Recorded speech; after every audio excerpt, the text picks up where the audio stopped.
Hi, I'm Michael Appel for BizNews.com. South Africa is a movie most days. Most of the stuff you couldn't make up. We have a president fighting for his political career, attempting to take an independent panel's findings on the hundreds of thousands of dollars stolen from his couch in Limpopo on review to the Constitutional Court. Then Ramaphosa's main presidential rival, Dr. Zweli Mkhize, is tainted in a multi-million rand communication scandal that led him to step down as health minister. Barring any dramatic changes in the political landscape, those two men, both with clouds hanging over them, will face off at the December elective conference. Then, on the off chance Ramaphosa was ever impeached, the man to replace him, Deputy President David Mabuza, has a scandalous Mafia Don type history, complete with his new title, the Land Scam Kingpin. The organization Undoing Tax Abuse, OUTA, on Monday referred a criminal complaint against Mabuza for his alleged involvement in organized crime to the NPA's investigating Directorate. The case revolves around claims of corruption, which conservationist and whistleblower Fred Daniel raised many, many years ago, and in which 6 criminal complaint dockets have disappeared. Whoosh, gone into the ether. Now, the details of the skullduggery, fraud, corruption are detailed in the book Predator Politics, written by Rahana Rousseau. I encourage anyone listening to this to go and read that book. It's an astonishing read. I'm about 90% through it, and I believe it gives a really good idea of who David Mabuza is and just how rotten the province of Mpumalanga is or was. Fred Daniel, I'm sorry that's such a long intro, but it had to be said to set the scene and the stage for this interview. Thank you so much for joining me. Yes, thank you, Michael, for inviting me to join. I'd like to start with who you are, Fred. How would you describe yourself, and what is it that you set out to achieve all those years ago with the Nkomazi Reserve? Michael, I'd like to see myself as an entrepreneur and also a conservationist. And I am passionate about, big history, where we come from and where we go, and sustainable development, which is really all about using and managing our scarce natural resources. That's how I'd like to see myself. What was the grand idea you had that you wanted to turn Nkomazi Reserve into? We all know that there's consensus that we're facing a global ecological crisis in the way we manage nature, and we've damaged nature. And the idea was to set up a learning environment. And it took me 7 years to look for suitable land to set up this project. And in the end, when I found the incredible piece of land with all the attributes that I was looking for, I first had to protect and repair that which had been lost. So I think the large part of the project was to set up a nature reserve and to protect and repair very special attributes. That's why that area was nominated, and it became a World Heritage Site in 2018 as a result of the hard work that we did over the years. And of course, in setting up a conservation project, jobs are also very important, and to do it in a sustainable fashion, where you work within your carrying capacity and within the constraints of nature, and you can bring people. So tourism was a big part of the project, and that's why we got Saul Kersney involved, because he was a master at putting new destinations on the map, like Mauritius and Sun City. And Badplaas was then identified, the Barbeton Mountainlands area, by the JICA report in 2001 as the area in South Africa with the most tourism potential and the least infrastructure. Where does your love, your passion for conservation come from, Fred? I grew up in the Richtersveld. My father had a place called Vloeispar Valley Mines right in the heart of the Richtersveld. And it's an incredibly beautiful area. It's South Africa's only mountain desert. And he was also a game ranger on the Serengeti. My folks were born in Kenya, so we have a long history with nature. And, I just love the natural world very much. It's just very much part of me. But the message was driven home by Mr. Hand when I went to primary school at Western Province in Claremont.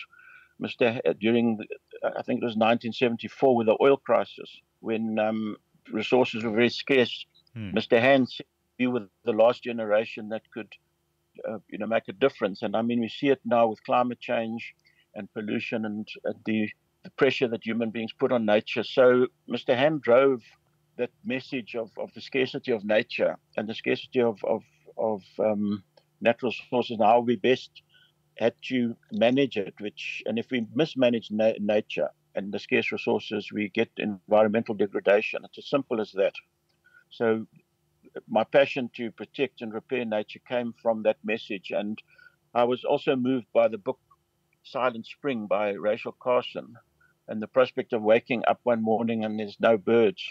And then I was moved by Professor Aldo with his beautiful book in 1949 called Land Ethic, where he explained how we should deal with land and what our responsibilities are towards other life forms.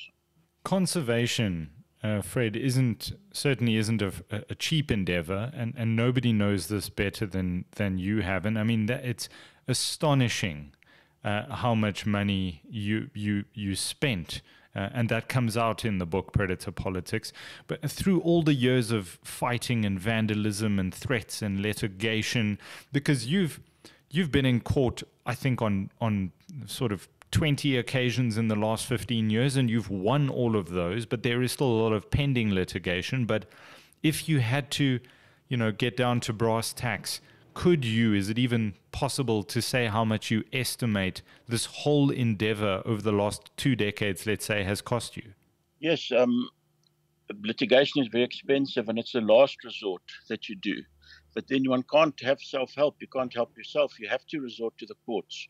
So we always took the court in our confidence, and we always went to the court. We had to bring urgent interdicts.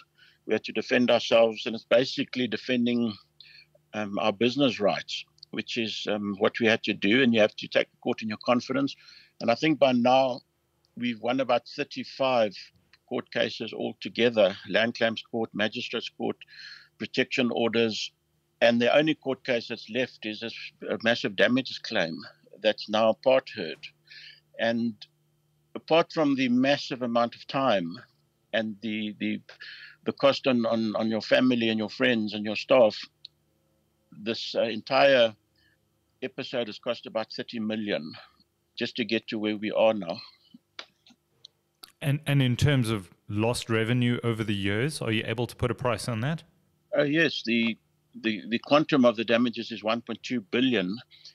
And I think if you just look at the Masoli village, which we bought from Pat Hart from African asbestos mines in 2003, a beautiful village with 120 houses on a golf course. Sal Kersner agreed to develop it with us, and his son Butch was my partner. Just that village alone would be worth R1 billion today.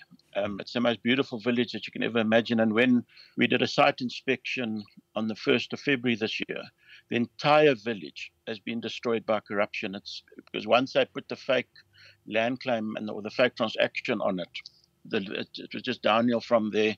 And I think during COVID, the people just got hurtful and moved in and stripped the village. It had a beautiful church, entire school, post office, swimming pools, rugby field, soccer field, helicopter landing pad, and right next to Songavelo, which is the biggest provincial reserve in South Africa. So that opportunity has been stolen from the people there. And the employment is very high in that area at 75%, which is probably the highest in the world. Now, retired Judge Heath wrote in his report on 17 March 2015 that this quote-unquote frozen conflict between yourself and various government entities in Mpumalanga, that has cost the South African economy an estimated 35 billion rand. Fred, your conservation initiatives and businesses would have plowed billions into this country and changed people's lives. What do you want South Africans to know about your intentions versus the intentions of those who, on the face of it, have tried everything to disrupt your business? Well, Michael, first of all, every human being has a moral duty to protect and care for nature. I mean, everything we have is from the biosphere. All the free services, our economy, our civilization, our very existence depends on the biosphere, and it has to be intact. So the message that comes out here is that when you steal land reform money from the poor and when you strip biodiversity, you're actually damaging your economy, you're damaging your country, and you're hitting the poor the hardest. And anybody that wants to go and look at the damage must go to Badplaas, and they must go to Songamvelo and to Masoli and go and see for themselves what damage this corruption and this frozen conflict does. The cost is enormous. There is very few things that that hits us. You know, South Africa is a beautiful country. We've got good people, and we've got great heritage, great people, and it's just been held hostage by a few people. And just like the ecological crisis, which is unprecedented in its scope, scale, and its pace, this corruption emergency is killing the country. And it's as simple as putting an end to the corruption, and this country will flourish. It's a very rich country with good people, and the corruption is holding it back at the moment. And there's people from all walks of life that are participating, but it's only a few corrupt people that are holding the country to hostage. I was actually in Barbeton in March 2020. That's the last time I was there. And I was on assignment for ENCA, and there'd been protests in that community for 5 weeks or so, you know, kids forced out of schools, they were burning down community halls. And I actually went to the offices of the ANC in Barbeton that had also been burnt down, seemingly by rival ANC factions. You know, Mpumalanga is a battleground, Fred. I don't have to tell you that, you know, and the people suffer while the politicians either die or they get rich. Is there just so much wasted potential in that province? An incredible amount of potential. I mean, the Barbeton Mountains is world famous. You know, we have NASA that came there and studied the rocks, and they send rockets to Mars. We were leading biophysics, and we've got the oldest fossils ever discovered on Earth. And that whole area, as I said, was identified as the area in South Africa with the most potential. And it's been wrecked by corruption and this frozen conflict. And the longer this court case drags out and these criminal networks are protected, the longer the poor people will suffer there. And it's not going to come right until this cover-up that is happening right in front of our eyes is cleaned up. It's like a wound. If you want to get healthy, you've got to clean it out, and you've got to give it a chance to heal. So while this corruption is going on, you know, you can't heal, and that's what this country needs now, is people that give service delivery, people that we need civil servants who put the citizens first. And unfortunately, the problem we have is that there are people who see politics as a quick way to wealth, a quick way to power, and then they cling to power. They use the public resources to cling to power, and that's what we've been seeing all along. And if that changes, if we have a professional civil service, everything will change, and this country will reach its potential very quickly. Your story, and certainly the litigation, has been going on for ages, but do you feel something changed when Outer on Monday published their statement? What has the reaction been like? Well, Michael, what really changed everything was when General Moodley discovered that all these dockets that have been laid by Paul O'Sullivan and Robert Nkosi and a lot of people dealing with this corruption, this fence fraud, the Animal Problem Fund, the land grabs, when they discovered that these dockets had been emptied, squashed, tampered with, and that we found out earlier this year. And it really is a smoking gun of this massive political cover-up. And the fact that Outer has laid these criminal charges will obviously help to drive this thing to its conclusion, because at the end of the day, conflict has to be resolved. You know, conflict creates conflict. And what I have seen is that with these cover-ups and with the fact that these court cases take longer, it creates further conflicts. And the whole purpose of the criminal justice system and the civil justice system is to resolve these conflicts. And the golden thread that runs through my story is that the basis of the constitutional democracy is Section 34 of the Constitution, which says every person has the right to be heard within a reasonable time and a reasonable cost. Now, is it reasonable that a citizen who can't take the law into your own hands, who has to rely on the police and on the government and the civil justice system, is it reasonable to spend 30 million and to take 15 years, 1.5 decades to? No, it's not. And that has to be addressed, because if I can't get justice, what about all the millions of poor people out there that deserve justice? So what we have here is that certain people have captured the state attorney, and they've captured the civil justice system and the criminal justice system. And that's the only explanation I have for this court case dragging out as long as it has.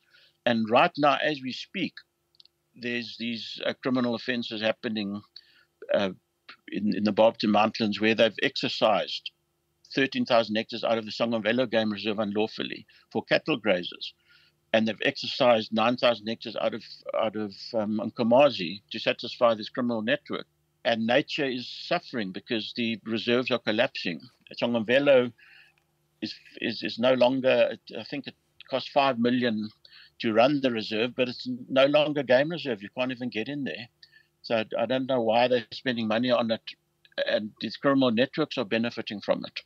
Fred, knowing what you know about the man who ran the Mpumalanga province for many years, David Mabuza, knowing what you know about him, did your blood run cold when he was elected deputy president, the second most powerful position in the country and in that party, and by extension made him deputy president of South Africa in December 2017? What was going through your mind when that happened? Michael, my blood ran cold when they tried to bribe me, and they offered me a massive price for the land that I was putting together at that stage.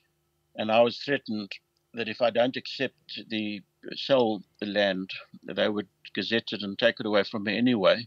And they gazetted the exact boundaries of the game reserve. And my blood ran cold when they set up this lobby group that attacked my business. I had to hire a Dakota, and I had to fly 40 security guards overnight into Nkomazi to protect the fences. And when we caught the guys on the fences at night, they told us that the Parks Board, Abe Sabia, had gone there and said, look, you must cut this guy's fences and you must stop him because he's going to expose, you're all going to lose your benefits and that type of thing. But my blood ran cold when he phoned me out of the blue, and he basically told me that I had to admit these land claims and that he couldn't protect my life. And from then it was just downhill. And conservation is a long-term, capital-intensive project, and you have to invest in it. It's not a quick, short-term thing. The rewards are over a long term, so you can't just up and go. And had I sold the land, I would have been part of the scam, because eventually all these things come out.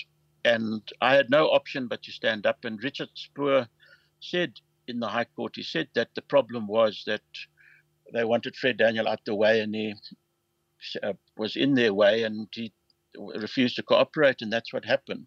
So yes, when he became deputy president, it was a very sad day for me, having experienced all of this. And not once did this man contact me. And especially that day that they cut the fences in broad daylight and smashed the buses and the windows and put rocks in the road, he didn't even come and stop there at Travelport and say, look, I'm sorry about all of this, let's deal with it. It never happened. So it's sometimes one has to look at what people don't do, not just what they also do. Because if I was the Ministry of Agriculture and somebody attacked a business that's invested hundreds of millions and that's got people like Charles Kersner and the Development Bank and the ruler of Dubai involved, I would go and meet with them and see how to resolve these things, not flame all of this violence. And that's what my nightmare was. I'm sure I'm not the first person to ask you this. Has it all been worth it? The years of litigation, the threats on your life, the threats on your businesses, the intimidation, has that taken a toll on your health and on the well-being of your family? Litigation is negative. The only thing I can say is that sometimes litigation is positive, and a businessman would even tell you that when you're protecting your rights, or when you're protecting nature, when you're fighting a legal battle to protect a river or to protect a scarce species, then litigation is a very positive thing, and to create a precedent. We've created a few precedents in the Constitutional Court. We've clarified certain parts of the law. So there are parts of the litigation that have been very positive. But I cannot see myself having done the cost of this litigation and this corruption and the assassination attempts on my life. And my son is now 13 years old. All he knows is this terrible conflict. But, we realized that we had to go through it. And the consequences of not standing up against corruption, the consequences of letting corrupt people get away with it is worse than the consequences eventually. So even though we paid a very dear price, I still believe that it was the right thing I had to do. And I still believe if I had to go back, I would do it again. Sometimes I said, maybe I should have just taken the money and gone somewhere else in the world and done something. But there's no regrets. And I do believe that this will have a positive outcome. And the story is a very powerful story that I hope will teach people, how important nature is and how important it is to stand up against corruption. Because I don't know of any businessman in South Africa that would say yes. Because sometimes, I remember there was a time where business people used to say, we can't stand up against corruption because then our business gets targeted. But now people understand that we're in a worse position now. So when your business is targeted, that might be temporary and you could have a positive outcome. So you have to stand up. It doesn't matter what the cost is. And I assume, judging by, we all know how whistleblowers are targeted and certainly not protected in this country. Did you have to take measures privately to protect your life and that of your family? It's my understanding that you left Mpumalanga at some point. Yes, in 2019, Dr. Barbeton, he's the chief psychiatrist in Mpumalanga, who knows a lot of people in Mpumalanga. He said to me, Fred, I'm telling, and he gave me a report, and he said, get out of this province because you're going to get killed. And he diagnosed me as post-traumatic stress, which obviously, with all of this, it doesn't matter how tough you are or how much you fight, eventually the stuff gets you. So I was referred to him by Paula Sullivan, and Paula Sullivan gave him a background, and Paula Sullivan advised me, Fred, get out of Mpumalanga. So I had to sell the assets on a fire sale, because the intimidation and the violence never stopped. It always carried on, even through this court case. My witnesses have been intimidated. There's they go for my legal team. They go for every weak link that they think they have.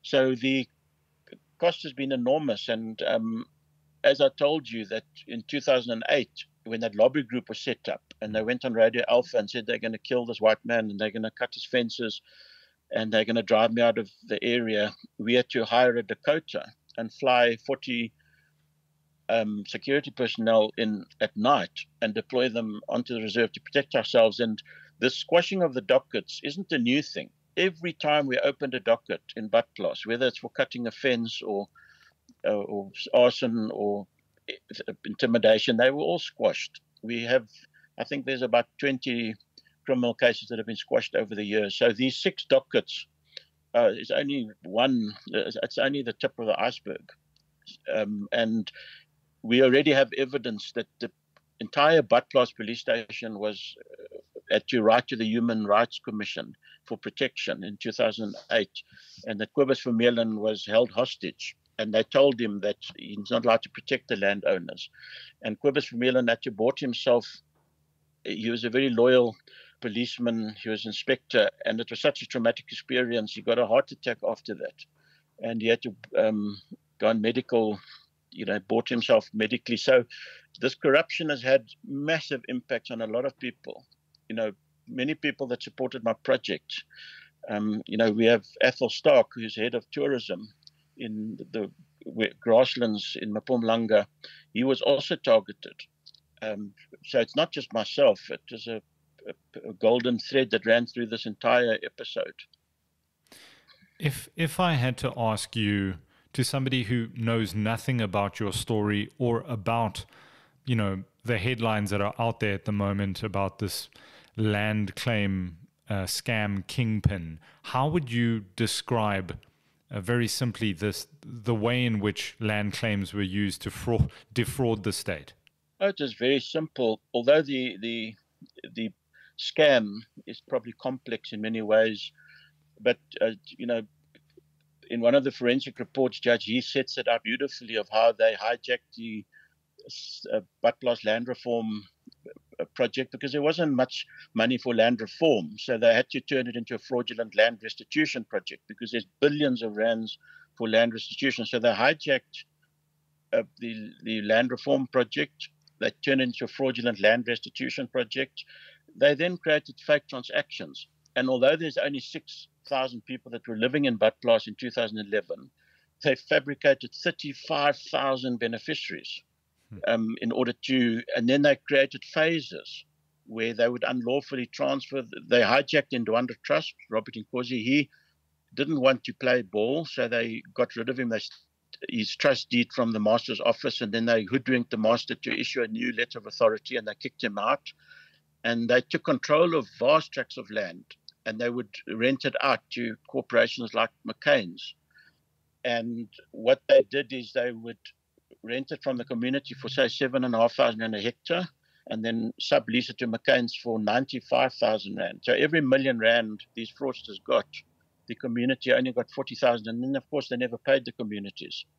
And they'd make a big song and dance of how much jobs they offer making and stuff, but most of the money was just going to a few people. But so the whole thing is not really about land reform or land restitution, or it's really just about fraudulent land transactions. And to keep first of all, they would inflate the price. We know of the farm Doringhoek that was bought for 250,000, and it was immediately sold back to the Land Claims Commissioner for 8.7 million. And then they would take that cash, and then they would keep the control. They would actually keep the beneficial control of the land within, and the actual beneficiaries didn't benefit. And we also know that 8 million of grants was also paid to the fraudsters. That never even got to the beneficiaries.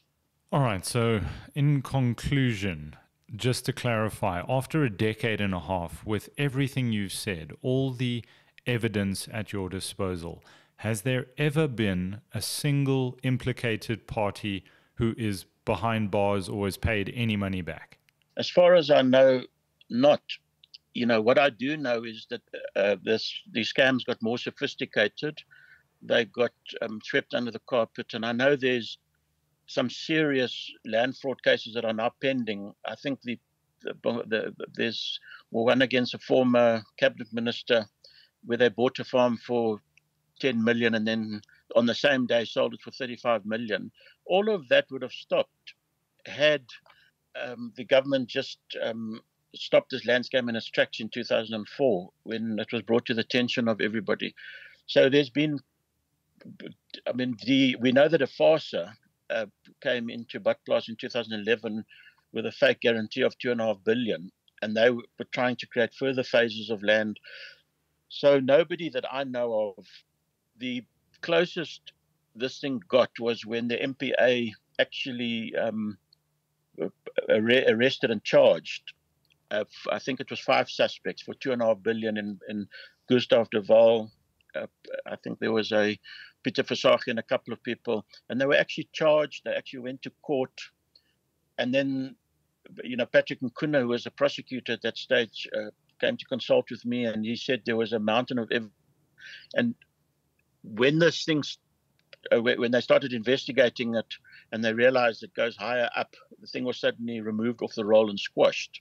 Now, everybody knows that you can't just remove a court case off the roll. Once people are charged, you can't do it, and yet they did it. And they removed the roll. So the charges that Outer laid, one must remember that some of those dockets were fully investigated. Colonel Mashlala, Major Mashlala, Colonel Hall, Inspector Quibus from Maryland, created 3 lever arch files on the Badplaas inflation of land prices and the hijacking of the Ndwandwe Trust, and those people were charged in the magistrates' court, in the regional court. So it's not like these are just criminal charges. They actually went to a court case, and even the court case was squashed. And when I spoke to Patrick Nkuna and I asked him, what you doing? He says, look, Fred, I have to look after my family. There's too much political pressure on me. This thing is too political. I can't carry on with it. So he actually confessed to me, and I know he died last year. So we're talking about squashed criminal charges and squashed court records, court cases that were actually before the court where the people had been charged. So the NPA just have to put it back on the roll, and all of that evidence is available. It was all electronic. Didi Mabuza's role here, Fred, just to be clear, is in his capacity all those years ago as the MEC for Agriculture and Land Affairs. Is that correct? Yes, I understand from Peter Fasaki that Mabuza was his partner, because when Peter Fasaki came to offer those inflated prices, he said that he had political backing, and Mabuza loomed large over all of that. And he's always been involved. He was at the riot when the people started cutting the fences, and I don't know why he would go there. All I know is that once land is transferred to a community, then the Department of Agriculture takes over. So that could be why he, as MSc of Agriculture, was involved in the land scam, because he would do the aftercare and he would be involved with budgets and that afterwards. But there's no doubt in your mind. I mean, it's headline grabbing to brand, as Outer has and many other media outlets have, Mabuza as the sort of kingpin. Is he just part of the network, or is he the actual mastermind behind it? This is a criminal enterprise. What we've got is we've got a criminal enterprise targeting the public purse. And this criminal enterprise consists of criminal networks. One network was involved in the Badplaas land grab. Another network was involved in the Problem Animal Fund. So you have one strongman who looks after all the corrupt people, and that explains why these dockets are squashed. That explains, how you can capture and repurpose these organizations. Because I actually came face to face with state capture in 1999 when I walked into the game reserve and we took it over. I think it was in April 99, and a few months later there was a storm and a tree fell on the fence, and I had to go to the Parks Board to get an adequate enclosure certificate. And they were so hostile and uncooperative, not all of them, just a few people. And I needed an adequate enclosure certificate for insurance purposes and to be able to recover the animals that escaped. And they wouldn't give it to me. And I now realize that they'd repurposed the wildlife permit system because if I have an adequate enclosure certificate, they can't issue a hunting license. So let's say I have a hippo on Nkomazi and the hippo escapes, then the Wildlife Protection Service can issue a permit to the highest bidder. They can shoot the hippo and then they can bank the money in their slush fund, which is a fund operated in a net bank account that has no oversight. And that's when I first came into when I realized that it was not about service delivery anymore. It was about conflicts of interests. And the conflicts of interests grew from there. But the real problem here is the land grabs. The disputes we have with the Parks Board was just to aid and abet the land grab, because they linked the issuing of the permits to the fraudulent land claims in order to destroy the project. So the real evil here is the land grabs and then the cover up. I mean, these guys jettison their own forensic reports. the government does forensic reports and they just jettison them. And that's what's kept this criminal network going. What are the next steps for you, Fred? Let's say, things go your way in court with the 1 billion rand plus that you're seeking as reparations. If the money came back, what is the next step for you? Do you still have these dreams of setting up this ecological hub in Mpumalanga, or what does the future hold for you? I don't know if there's a future for me in Mpumalanga, but I have progressed with plans. I've set up the Cradle of Life Foundation, which is international initiative to protect and repair nature, and I'm working as a sustainable development consultant. And whether I win the court case or not is not going to depend on my success. The real driving force behind this now is to restore my reputation as somebody who cares for nature. And the fact that the government can criminalize, looking after nature and looking after biodiversity and caring for orphan animals is absolute disgrace, because it's I cannot explain how evil it is that you can criminalize something like that, because you don't make money out of caring for animals. And nature conservation by itself, although the power of individuals and the power of nature is very powerful, and when you heal the earth, it's an affordable way of doing it, because nature can heal itself, provided there's something left to heal. If we lose too much of nature, we'll never be able to get it back. So yes, I'm very much involved in nature conservation, and the experience I have now is incredibly valuable, and my story is very valuable. And I've often asked by people to give lectures, and the experience that I've had about how corruption affects conservation and the actual healing of the earth, which is many programs, from education to rewilding, to restoring landscapes.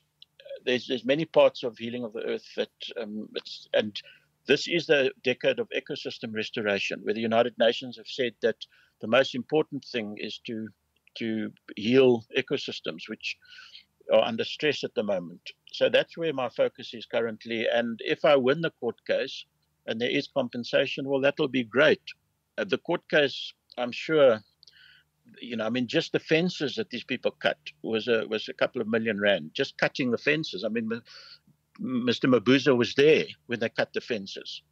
And we know who cut the fences. These people are before the court. So I don't know how I can lose the case, because the damage to the fences is just one small aspect of it. In the Masoli village, a 1 billion rand village has been destroyed. That's no longer existing. So there's a lot of damages, and hopefully there would be compensation. And I would plow that money back into conservation and back into South Africa. And I will, do other projects that make South Africa proud. What the most memorable achievement that we had was in 2007.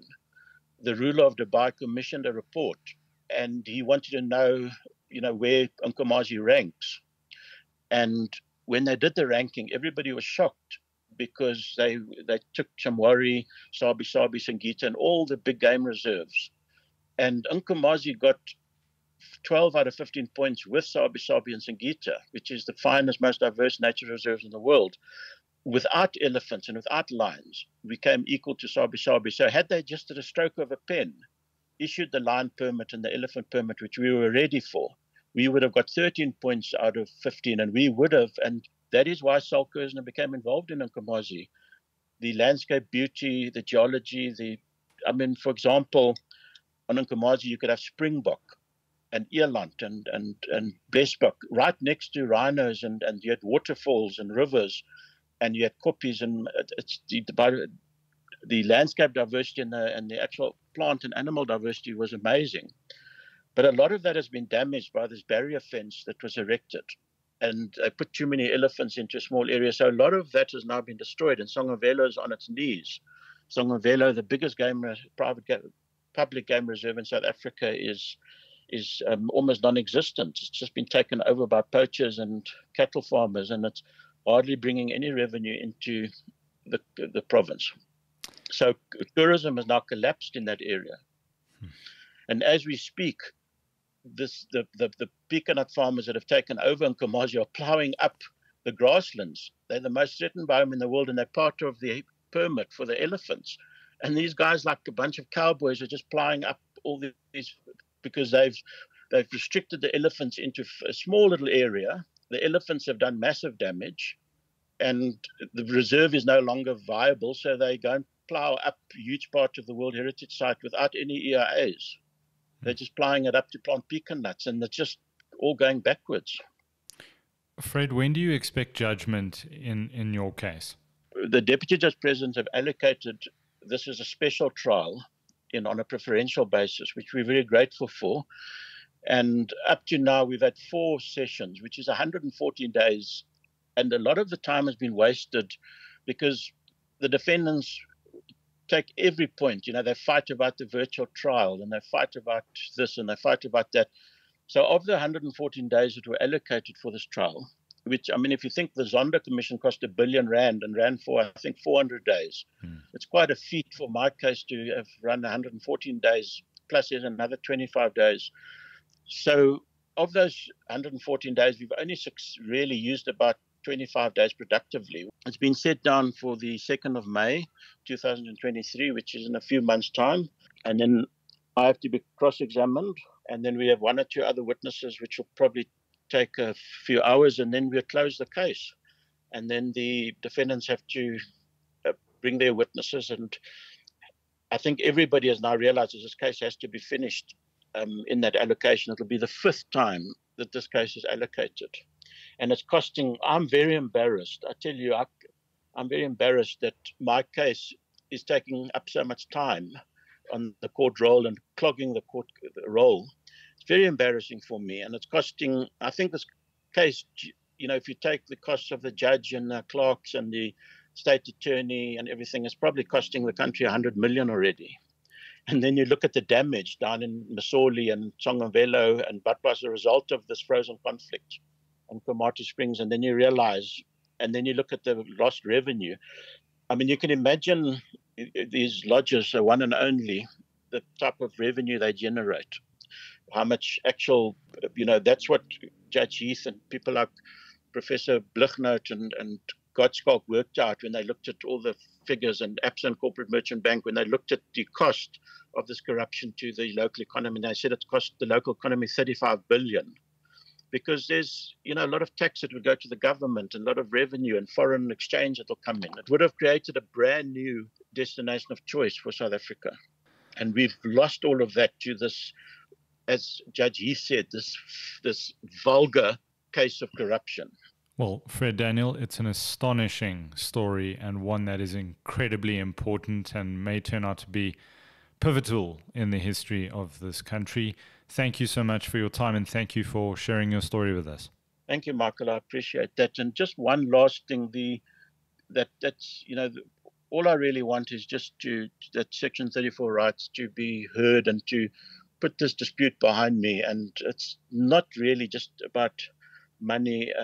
It's about one's reputation. I want to be known as somebody. When you look at the pictures and the videos of Nkomazi, we rehabilitated entire asbestos mines. I remember Concor. We hired Concor to come and clean up the Komati Springs asbestos mine in Stakespruit. It cost 6.8 million. And it's all documented. And all the animals that came back and the way the ecosystems were reunited. The project was really awe-inspiring. And I remember we used to work long hours from 5 o'clock in the morning till 11 o'clock at night, and it was very exciting. And literally the corruption stole the sweat from one's brow.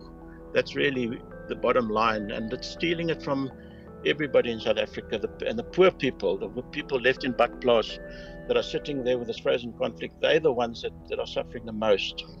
Indeed. Fred Daniel, thank you so much. Thank you, Michael.